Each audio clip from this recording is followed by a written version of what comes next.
So, as you are putting together different practice plans that will reflect what you might see in a game, some of the things that you want to be careful of is putting together sessions that don't fully develop players' understanding of the variation of passes and decision making that goes into a game on the field.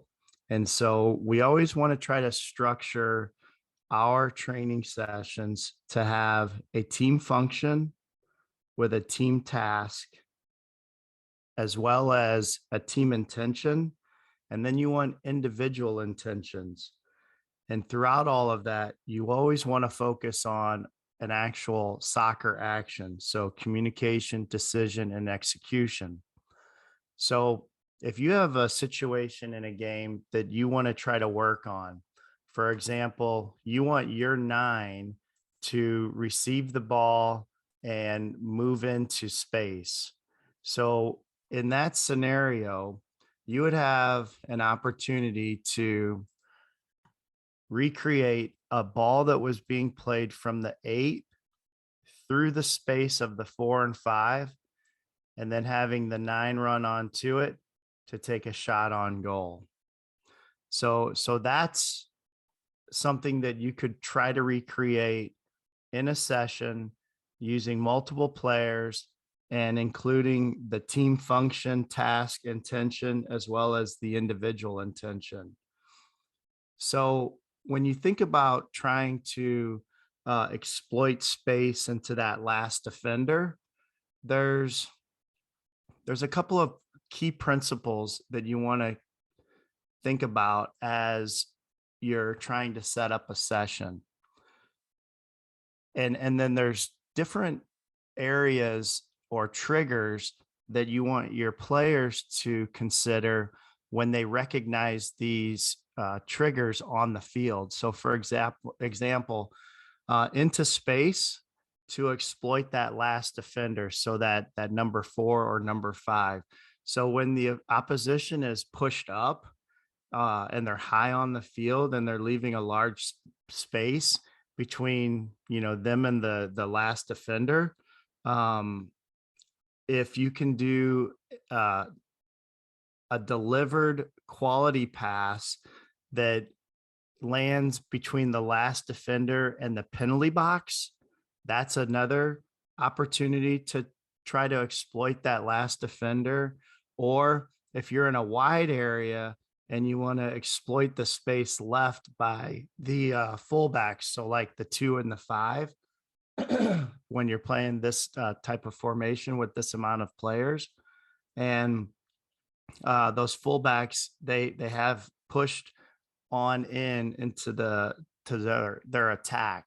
So they're exploiting that space up higher. They're leaving the last defender back by themselves. And this is all three different triggers that if you win the ball in transition, you immediately want to try to play that ball in behind the last defender. Another opportunity would be to play into the feet of the most forward player. So in this situation on the blue team, the nine is the most forward player. So it's normally the central striker, the number nine, and they're usually pinning in that center half, and or they're dropping off in to receive a pass. So it's typically that player that's the most forward player, and they're dropping back. Another opportunity that you would want to do is into wide areas. So if you're exploiting space and trying to encourage a 1v1 situation, so say the seven is further out wide and the eight is further out wide, what you would want to do is try to play them into space so that they would be able to take on the two and the five 1v1. Another opportunity would be to play through the midfield. So if you draw in the defenders, get them out of position, you've got an opportunity to release players from their holding position, and then you can attack in the central areas and overload their defenders. One of my favorite opportunities in these 5 different ways is switching play. So if you think of switching play, it's when you need to change the point of attack. So when you do that, say you're on the side of the field with the ball, but you recognize that you have more players on the other side and there's an overload. So there's a numerical advantage, and you want to try to get the ball to that spot as quickly as possible.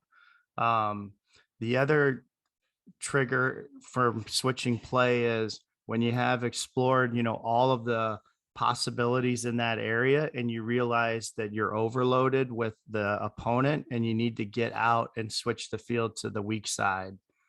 And then finally, exploiting that weakness in the opposition, which would be anywhere on the field that they don't have a numerical superiority. So how do you do all of this is the question. So if you look in this area here, the drawing that we have is